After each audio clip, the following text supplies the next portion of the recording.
खुल जाएंगे आपके सारे रास्ते। परीक्षा में सिलेक्शन ले तो सही, जीवन में सब होगा हासिल। तू सिलेक्शन की जिद पर अड़ तो सही।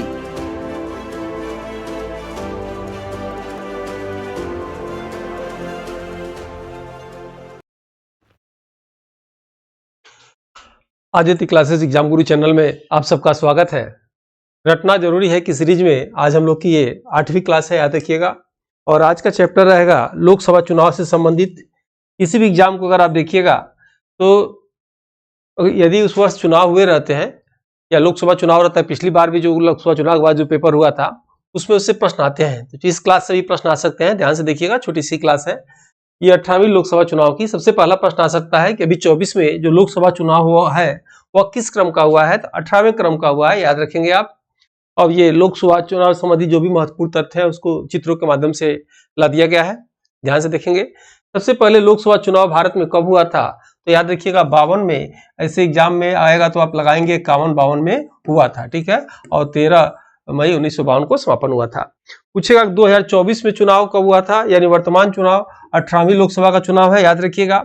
और 19 अप्रैल 2024 से 1 जून 2024 तक ये चुनाव हुआ था। कितने चरणों में हुआ था, तो 7 चरणों में चुनाव हुआ था, याद रखिएगा।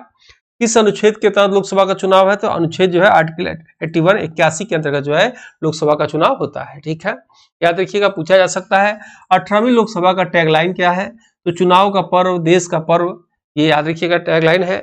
18वीं लोकसभा चुनाव के ब्रांड एम्बेसडर कौन है, तो आयुष्मान खुराना, ये आ सकता है एग्जाम में। और वर्तमान कुल लोकसभा सदस्यों की संख्या कितनी है, 543, याद रखेंगे आप। मतगणना कब हुआ था, 4 जून 2024 को हुआ था ये। और लोकसभा चुनाव में जो है पूछा जा सकता है सीधे कि इंडिया का फुल फॉर्म क्या है, तो Indian national development inclusive alliance, याद रखिएगा। 233 सीट मिला था इनको, जिसमें 99 सीट कांग्रेस को मिला था, 37 सीट सपा को मिला था, बाकी अन्य पार्टियों को मिला था, ठीक है। 18वीं लोकसभा में कुल महिला लोकसभा सदस्य की संख्या कितनी थी, 74, इंपॉर्टेंट है, आ सकता है। यानी अभी जो चुनाव हुआ है लोकसभा का उसमें महिला सदस्यों की संख्या कितना था, 74। अब ये संख्या याद रखिएगा, ठीक है। कैबिनेट मंत्री में शामिल महिला लोकसभा सदस्यों की कितना संख्या है, तो 7 है, याद रखेंगे, 7 है, ठीक है। सबसे बड़ी जीत पूछेगा तो याद रखिएगा एनडीए गठबंधन का 292 सीट, ये संख्या याद रखिएगा, एग्जाम में आ सकता है।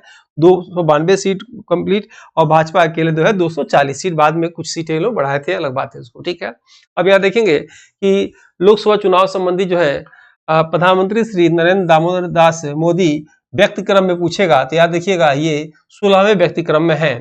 अगर पूछ दिया कि स्वतंत्रता के बाद किस क्रम के प्रधानमंत्री हैं, तो 20वें क्रम का लगाइएगा। वैसे 16वें क्रम का याद रखिएगा, एग्जाम में यही पूछा जाता है, यानी किस क्रम के हैं, तो याद रखिएगा 16वें नंबर के प्रधानमंत्री वर्तमान में है, ठीक है।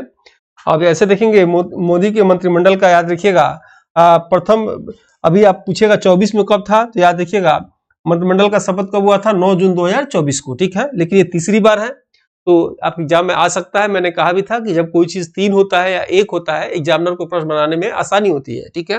तो प्रथम शपथ इनका कब हुआ था, 26 मई 2024 को। द्वितीय शपथ कब हुआ था, 30 मई 2019 को।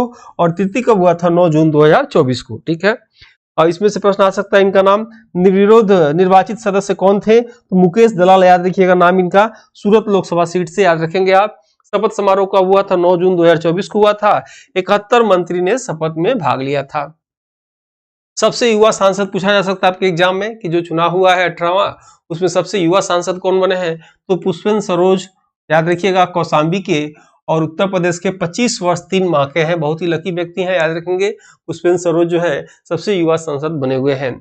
सबसे युवा मंत्री कौन बने हैं पूछा जाएगा एग्जाम में, तो राम मोहन नायडू लगाइएगा, आपके एग्जाम में इंपॉर्टेंट है। और सबसे ऊंचा मतदान केंद्र, तो तासीगांग मंडी, हिमाचल प्रदेश का सबसे ऊंचा मतदान केंद्र था। प्रीटम स्पीकर कौन बने थे, ये तो आ सकता है, इंपॉर्टेंट है, याद रखिएगा। भर्तृहरि महताब जी को याद रखिएगा, ये जो है प्रीटम स्पीकर बने थे, ठीक है। सबसे छोटी जीत अगर पूछेगा तो रविंद्र दत्ताराम वाइकर का, याद रखेंगे, उत्तर पश्चिम मुंबई से सबसे कम वोटों से जीते थे, ठीक है। जीतों का जो अंतर था सबसे कम था। अंडमान निकोबार में सोमपेन जनजाति, याद रखेंगे, पूछा जा सकता है, सोमपेन जनजाति कहाँ का है, अंडमान निकोबार के सोमपेन जनजाति के प्रथम बार 2024 के लोकसभा चुनाव में इन्होंने भाग लिया था। नेक्स्ट है उड़ीसा की उड़ीसा की डोंगरिया जनजाति ने 2024 में लोकसभा चुनाव का बहिष्कार किया था। पूछा जा सकता है कि डोंगरिया जनजाति कहाँ का है, उड़ीसा का है, इनके विषय में कौन सा तथ्य सत्य है। तो इन्होंने क्या किया था, लोकसभा चुनाव का बहिष्कार किया था। अंडमान निकोबार का सोम्बेन जनजाति याद रखिएगा, पहली बार 2024 में लोकसभा चुनाव में इन्होंने भाग लिया था। ठीक है, नेक्स्ट आप देखेंगे सबसे बड़ी जीत पूछेगा तो शंकरलाल वानी का इंदौर मध्य प्रदेश से याद रखेंगे आप। ठीक है, नेक्स्ट है कि इसमें शपथ में कौन कौन लोग आए थे, पूछा जा सकता है कि कितने लोग शपथ में आए थे। तो आप देखेंगे शेरिंग तोब्गे, ये भूटान के प्रधानमंत्री आए थे। अहमद अफीक आए थे, सेशल्स के उपराष्ट्रपति। मोहम्मद मौजू आए थे, मालदीव के राष्ट्रपति। प्रवीण जगन्नाथ आए थे, प्रधानमंत्री मॉरिशस के। और पुष्प दल कमल आए थे, प्रधानमंत्री नेपाल के। वर्तमान में ये लोग हो या न हो, ये आए थे, याद रखिएगा। शेख हसीना बांग्लादेश की प्रधानमंत्री उसमें थी तो आई थी। रानिल विक्रमसिंघे ये श्रीलंका के राष्ट्रपति थे। ठीक है, और ये पुस्तक निकाली गई है। एग्जाम समय कम है, उसको देखते हुए आपके लिए बेहतरीन तरीका है, एग्जाम से पहले प्रैक्टिस करिए। ये आयोग के सिलेबस के अनुसार 50 चैप्टर है, याद रखिएगा। और 50 चैप्टर बिल्कुल हर एक पॉइंट पे 30 क्वेश्चन बने हुए हैं, हर चैप्टर में 30 क्वेश्चन है। ठीक है, और ये एक नई पुस्तक आई है तो ऑनलाइनर फॉर्म में है, एकदम सटीक बिल्कुल सिलेबस के अनुसार, याद रखिएगा। बिखरे हुए तथ्यों का चुनिंदा संगठन इस पुस्तक में दिया गया है। अक्सर परीक्षा में पूछे जाने वाले तथ्यों का संकलन है इसमें। सिलेबस के अनुसार महत्वपूर्ण और सटीक जानकारी आपको मिलेगी। एक दशक के जो पढ़ाने के अनुभव के आधार पर इसमें तथ्यों का संगठन करने का प्रयास किया गया है। सिलेबस जल्दी और रिवाइज खत्म करने का असरदार विकल्प है।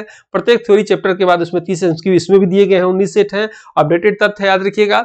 आपको यदि पुस्तक दिखाने चाहें तो बिल्कुल इसमें से आप जो है ये प्रश्न, इसको जो है आप वन लाइनर फॉर्म में आप देख रहे होंगे, इसको वन लाइनर पढ़िए और इसके बाद फिर इसमें से जो है प्रैक्टिस करिए। उसी संबंधी जो चैप्टर आपने पढ़ा है तो इस बुक से इसे प्रैक्टिस करिए। ये दोनों बुक आपको ले लेना चाहिए। तो याद रखिएगा, आपके एग्जाम के स्कोर को बढ़ाएगा।